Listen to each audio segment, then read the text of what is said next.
Okay, the first thing you're going to want to do is, if you're going to be playing over a backing track, make sure to import the backing track into one of the waivers. You do that by hitting the import file button, selecting the file, and it'll appear on that track. The next thing you want to do is set up your next track for recording. You do that by hitting this track input button that will say not recording, and then you just select your audio device. If you want to hear your guitar while it's going through, make sure to hit the monitor button, which is this button right here, and you should be able to hear your guitar. And you'll see the spike over here.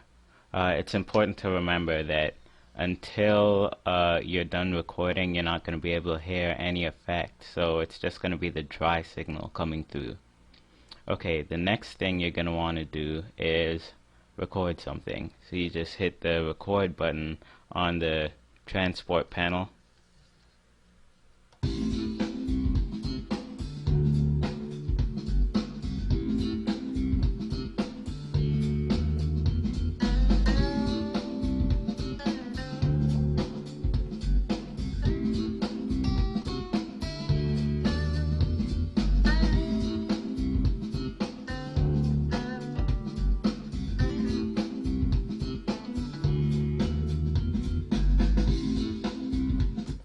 Then you just hit stop when you're done. The next thing you're going to want to do is apply any effects that you have installed onto the track. Make sure you're on the right track as well. If you apply the effect to this, then waiver 1 here will receive the effect, so you don't want to mess that up and then have just weird sounding audio. You select whichever VST plugin you're going to use. I'll just use the software that came with my audio interface.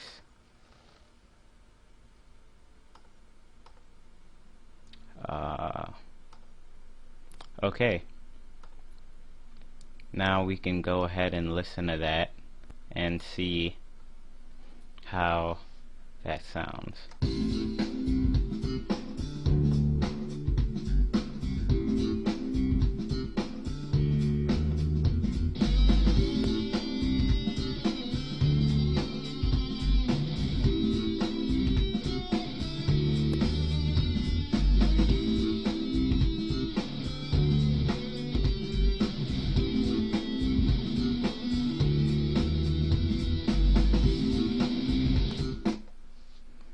Okay, that sounds alright.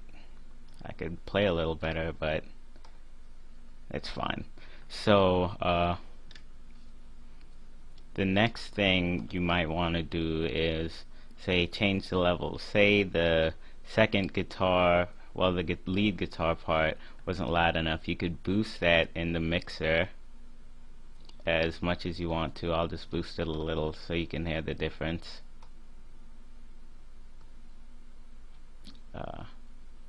And hit play.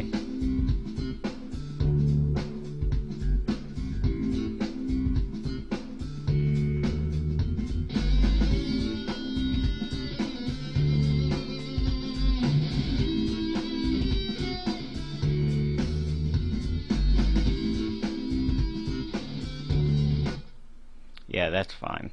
Okay, I'll just leave it at the default 0.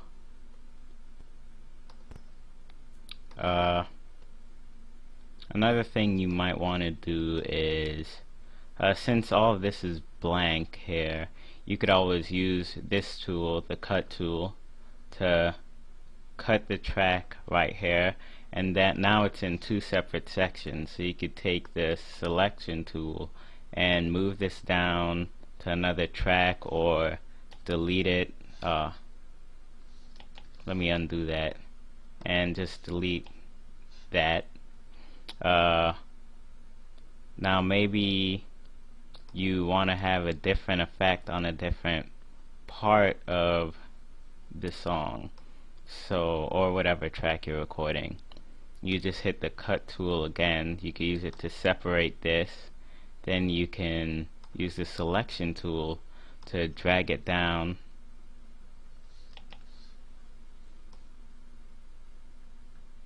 here,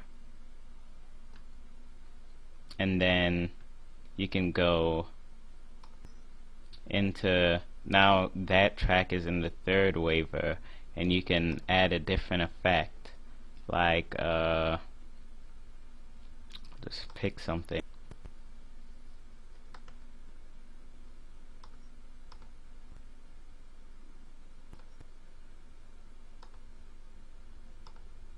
And now this part will sound different.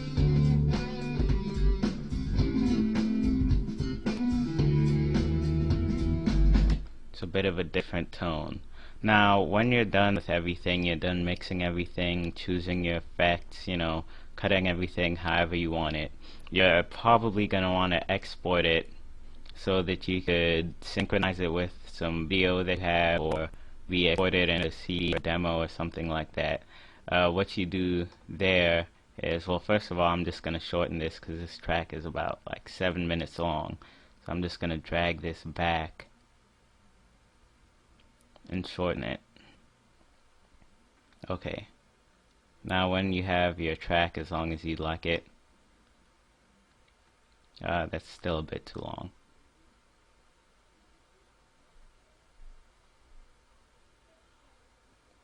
No pun intended. Okay,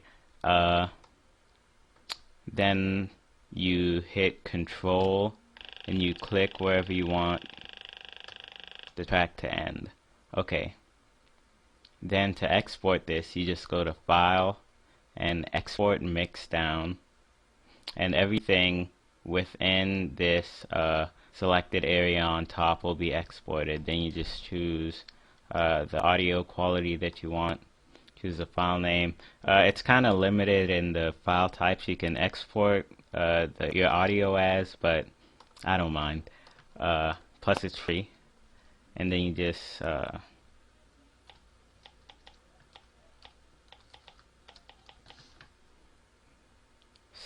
save it, and you have it. Once that's done, you can listen to your audio, burn it, do whatever you need to with it. If you have any questions, just post them in the comments, and remember to subscribe.